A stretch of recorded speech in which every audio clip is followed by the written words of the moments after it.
Progressive dictation number 17. Be ready. Start. Mr. Deputy Chairman, sir, I thank you for having given me this opportunity to express my views on the subject under discussion, the working of the Ministry of Energy. Since the honorable member who spoke before took exactly 30 minutes, since this is my maiden speech, I would request you, sir, to give me at least 15 minutes.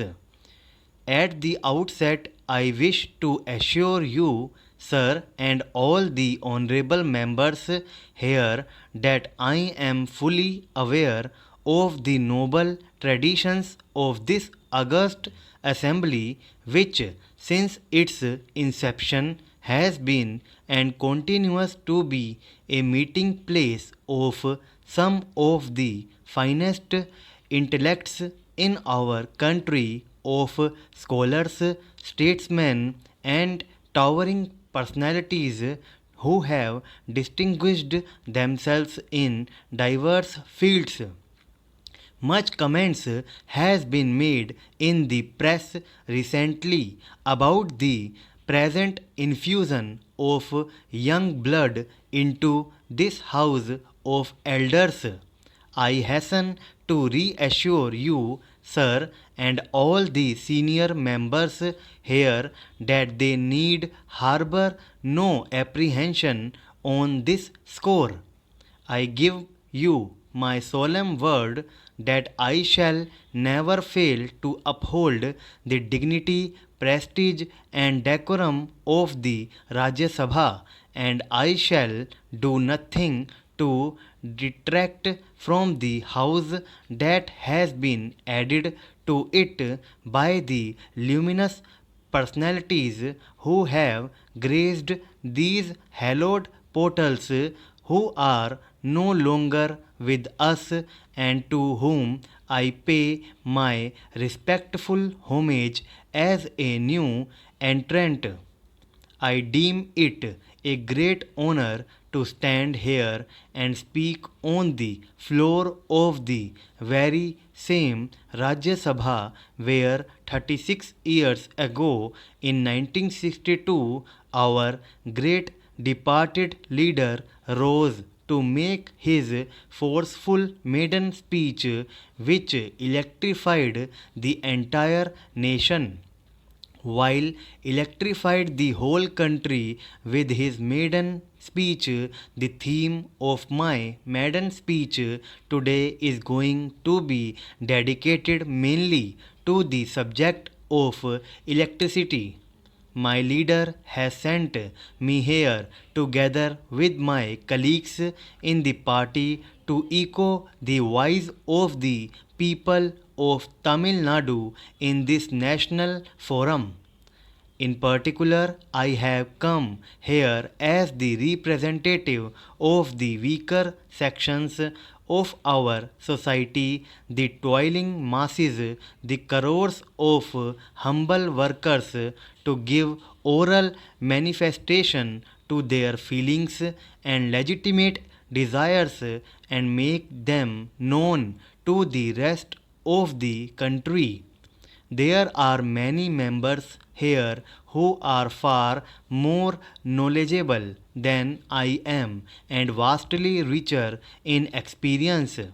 Some of them may disagree with some of the views I put forth. I wish to emphasize the fact that the fundamental purpose of my speaking here in the Rajya Sabha is not to engage in wordy duels with other members but to state positive truths to the best of my knowledge and to draw the attention of the nation to certain crucial issues. Tamil Nadu has been facing acute shortage of electricity for more than a decade. The state government was forced to impose power cuts ranging from 25% to 100% intermittently from 1991-92 onwards to overcome the shortage. As a result of the repeated power cuts, the industrial and agricultural production in the state has been affected adversely and drastically. Tamil Nadu has very meager hydel potential. Most of the economical hydel potential has either already been exploited or is already on the anvil. The balance potential is either tied up in interstate disputes or is too small and seasonal for economic exploitation. The only fossil fuel that is available in the state is lignite, and efforts have already been undertaken to utilize this potential in an optimum manner. Tamil Nadu has almost exhausted its hydel resources and has no coal resources at all.